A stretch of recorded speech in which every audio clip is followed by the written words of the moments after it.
Halo mahasiswa semuanya, bagaimana kabarnya pada hari ini? Semoga selalu dalam keadaan sehat. Baiklah, pada hari ini kita memasuki pertemuan kelima dan keenam, yaitu kita akan mempelajari topik kalimat ilmiah dan paragraf ilmiah. Mohon izinkan saya untuk berbagi layar dan menerangkan mengenai pertemuan kelima, yaitu mengenai kalimat ilmiah.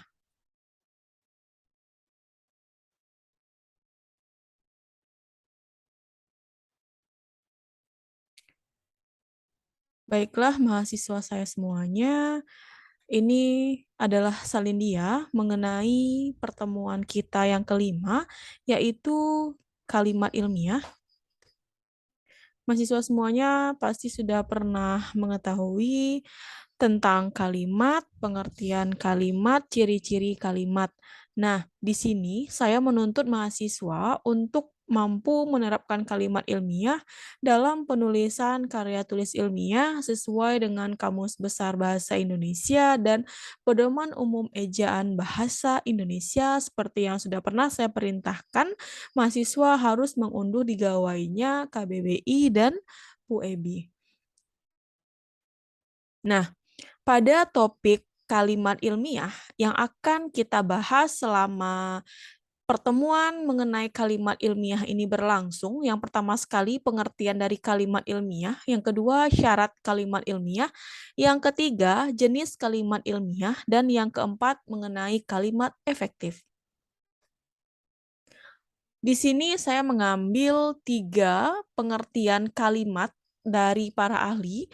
Yang pertama dari Putra Yasa, yang kedua dari Krida Laksana, yang ketiga dari Effendi.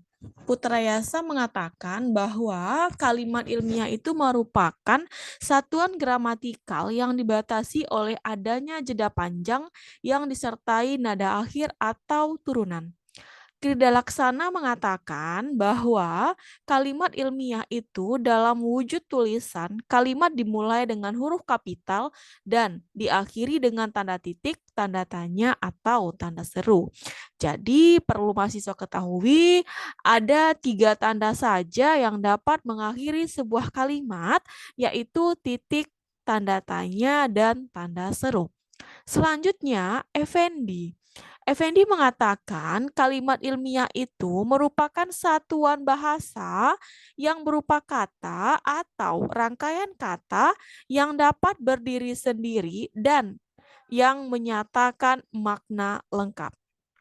Jadi, dapat disimpulkan bahwa kalimat ilmiah itu adalah satuan gramatikal yang diawali dengan huruf kapital dan diakhiri dengan intonasi final yang berupa rangkaian kata dan dapat berdiri sendiri.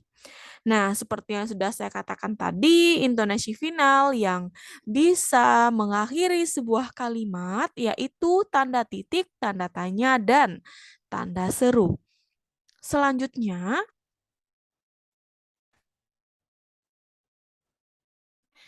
syarat dari kalimat ilmiah. Yang pertama sekali, kalimat itu memiliki subjek, memiliki predikat. Yang ketiga, kadang-kadang ada objek, kadang-kadang ada keterangan, atau ada pelengkap.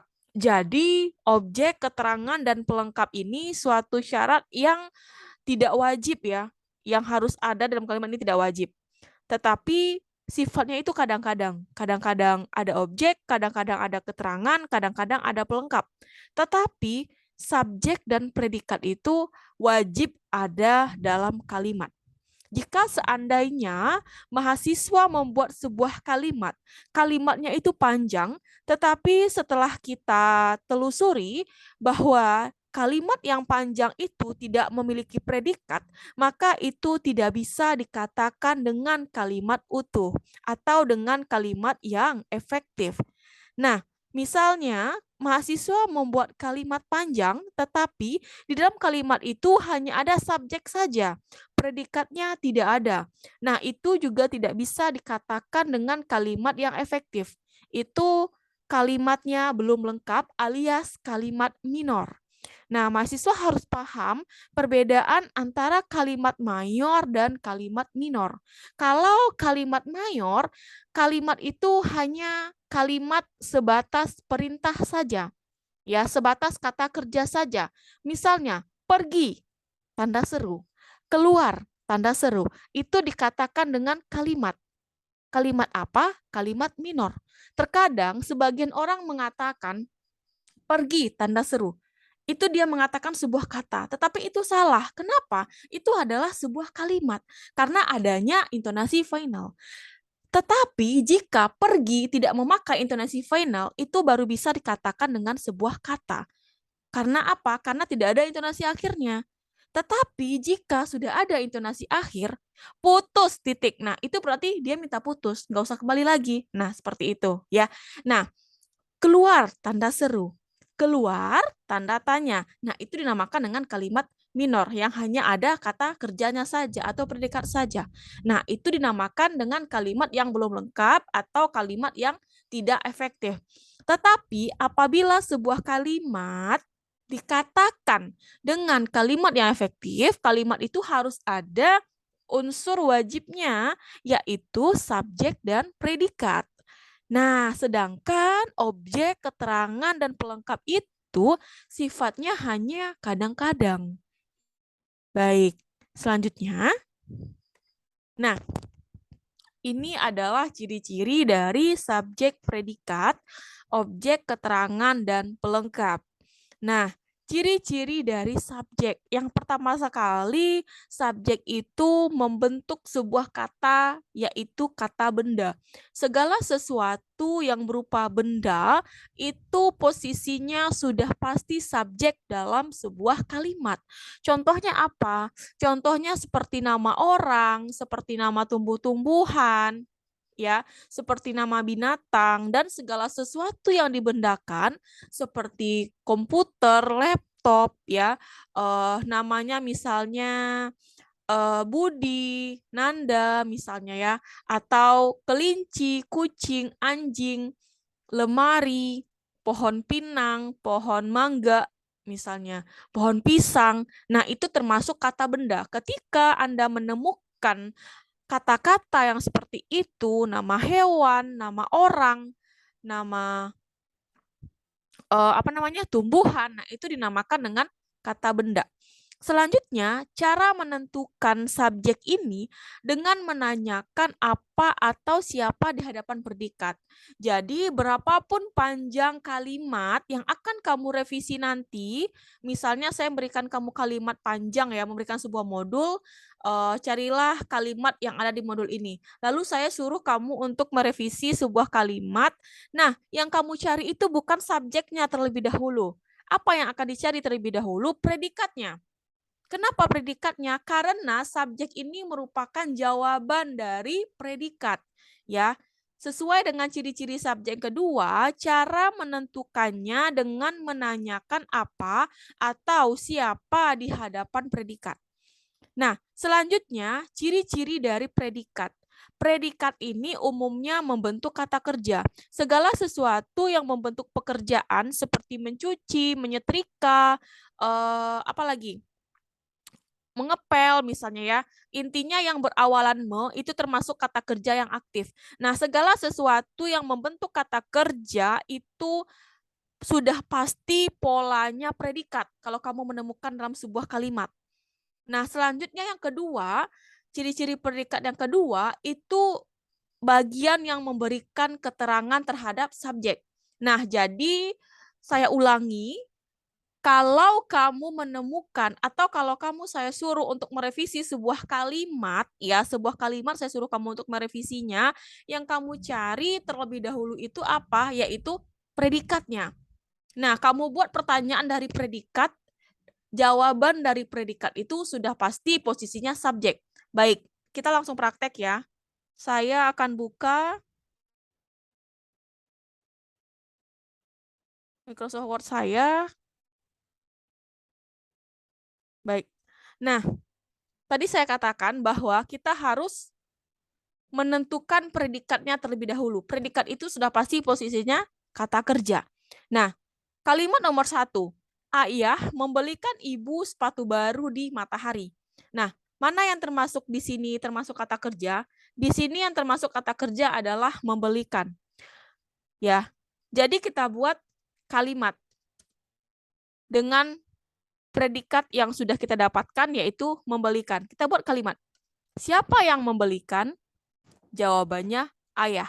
Maka ayah di sana berpolakan subjek. Kenapa? Karena dia jawaban dari predikat. Tadi kan kita sudah dapatkan predikat. Ayah membelikan ibu sepatu baru di Matahari. Kita garis bawahi bahwa membelikan itu termasuk predikat. Kenapa? Karena kata kerja, membelikan. Kita buat pertanyaan dari membelikan. Siapa yang membelikan? Jawabannya ayah. Berarti ayah sudah pasti posisinya sebagai subjek. Baik, kita masuk lagi kepada salindia saya. Saya lanjutkan lagi untuk menerangkan objek. Selanjutnya, objek. Objek letaknya setelah predikat. Ya, kehadirannya yang kedua, kehadirannya tergantung predikat. Kalau predikatnya itu berupa kata kerja transitif itu maksudnya kata kerja yang aktif, ya. Kalau kata kerja yang aktif itu dia berawalan menyetrika, membeli, mencuci, ya itu kata kerja aktif. Kalau kata kerja intransitif atau kata kerja tidak aktif, dia berawalan di. Ya, misalnya membeli, dibeli, menyetrika, disetrika, mencuci, dicuci. Nah, itu kata kerja yang tidak aktif atau intransitif. Sedangkan kata kerja aktif itu nama lainnya adalah transitif. Nah, kalau objek itu letaknya setelah predikat, berarti predikatnya itu kata kerjanya harus transitif atau aktif. Tetapi kalau predikatnya itu kata kerjanya tidak aktif, nah berarti setelahnya itu bisa jadi keterangan, bisa jadi pelengkap. Nah, kalau objek itu letak posisinya persis setelah predikat, predikatnya itu harus kata kerja yang aktif. Ya. Nah, selanjutnya kita masuk lagi kepada contoh. Langsung masuk lagi kepada contoh. Nah, ya. Tadi kan kita sudah mengetahui bahwa membelikan ini predikat, sedangkan ayah adalah subjek. Nah, kita tahu siapa yang membelikan, jawabannya ayah. Siapa yang dibelikan ayah, jawabannya ibu. Ibu di sini posisinya adalah objek. Kenapa ibu objek? Karena predikatnya adalah kata kerja aktif atau kata kerja transitif. Nah, selanjutnya kita masuk lagi kepada objek. Setelah objek, kita akan masuk kepada pelengkap. Nah, selanjutnya objek. Selanjutnya, tadi objek sudah, selanjutnya pelengkap. Nah, kalau pelengkap mirip dengan objek tetapi tidak dapat dipasifkan. Kenapa? Karena dia sudah pasif. Nah, pelengkap ini dia hanya sebagai pelengkap. Ada atau tidak ada pelengkap kalimat sudah pasti bisa berterima. Ya. Nah, selanjutnya ciri-ciri dari keterangan. Nah, kalau keterangan ini letaknya berada di awal, akhir, atau tengah kalimat. Nah, jenis keterangan ini ada yang namanya keterangan tempat, ada yang namanya keterangan waktu, ada yang namanya keterangan suasana, dan ada yang namanya keterangan alat. Kalau keterangan tempat misalnya di pasar, di kampus, ya. Kalau keterangan waktu siang, malam, tanggal 17 Agustus misalnya, ya. Kalau keterangan suasana sedih, galau, gundah gulana, ceria, bahagia gitu. Kalau keterangan alat misalnya dengan pisau, dengan gunting, dengan apa misalnya dengan obeng misalnya, ya. Nah, itu merupakan keterangan alat begitu, ya. Nah, selanjutnya kita masuk kepada contoh kalimat yang tadi kita siapkan, ya. Nah, tadi kita sudah mengetahui bahwa objek itu adalah posisinya adalah ibu, ya. Nah, membelikan ini kan kata kerja, ya, membelikan. Siapa yang membelikan? Jawabannya ayah. Ya. Siapa yang dibelikan ayah? Jawabannya ibu. Apa yang dibelikan ayah untuk ibu? Sepatu baru. Sepatu baru ini sifatnya hanya pelengkap. Ya. Coba kita hilangkan sepatu baru di mataharinya nggak ada. Ayah membelikan ibu, titik. Apakah itu sudah bisa jadi kalimat? Sudah bisa.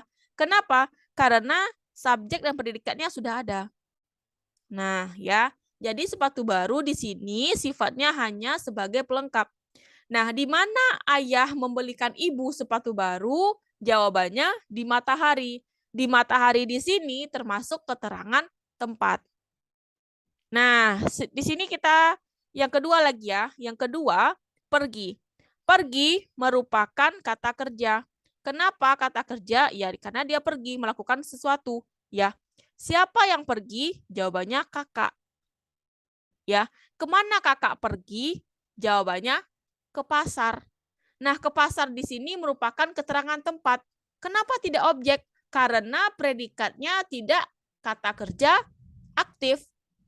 Ya, kemana kakak pergi? Jawabannya ke pasar. Ya, ke pasar. Nah, mengapa kakak ke pasar? Mengapa kakak pergi ke pasar? Jawabannya membeli sayur, ikan, dan buah-buahan. Nah, ini namanya pelengkap. Membeli sayur, ikan, dan buah-buahan ini pelengkap. Nah, pelengkap ini statusnya boleh ada, boleh nggak ada. Nah, begitu ya. Selanjutnya, saya lanjutkan. Sudah selesai saya menerangkan mengenai subjek, predikat, objek, dan keterangan. Selanjutnya kita masuk kepada jenis kalimat ilmiah, yaitu ada yang namanya kalimat tunggal, ada yang namanya kalimat majemuk. Kalimat majemuk ini ada 3 juga pembagiannya, yaitu majemuk setara, majemuk bertingkat, dan majemuk campuran.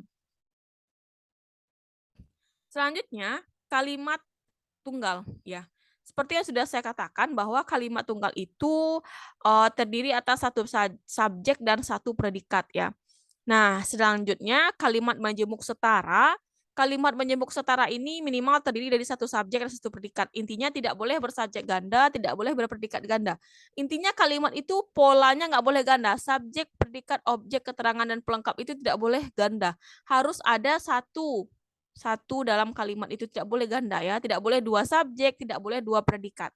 Nah, selanjutnya kata hubung yang sering digunakan dalam kalimat majemuk setara ini seperti kata hubung dan, serta, atau, tetapi, melainkan, sedangkan, lalu, dan kemudian.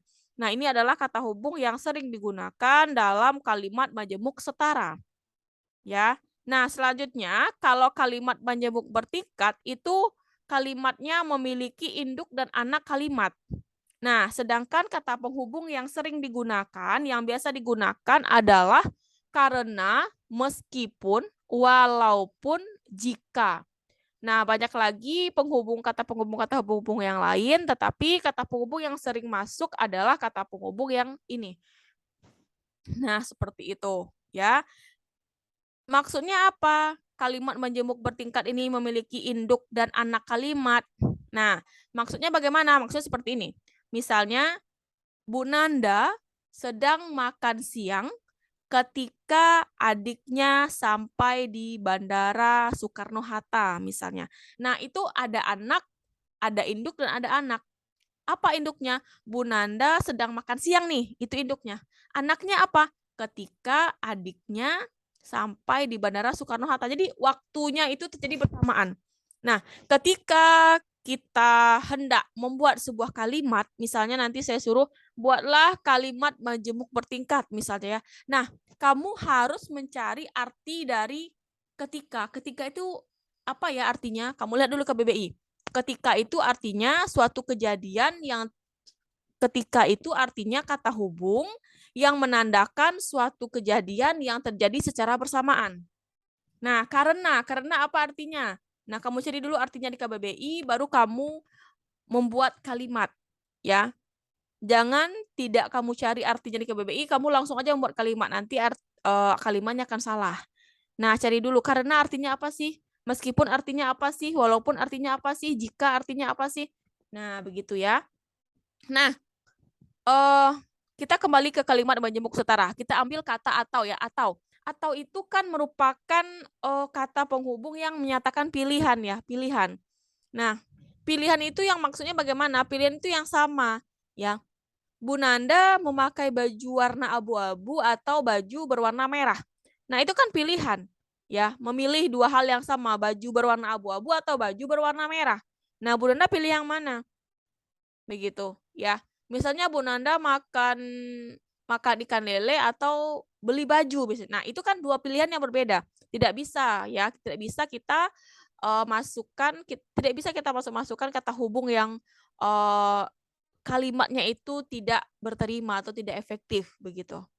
Nah, selanjutnya kalimat yang efektif ya. Kalimat efektif itu merupakan sebuah kalimat yang dapat mewakili gagasan atau perasaan pembicara atau penulis ya. Selanjutnya yang kedua, sanggup menimbulkan gagasan yang sama, tepatnya dalam pikiran pendengar atau pembaca, seperti yang dipikirkan oleh pembicara atau si penulis.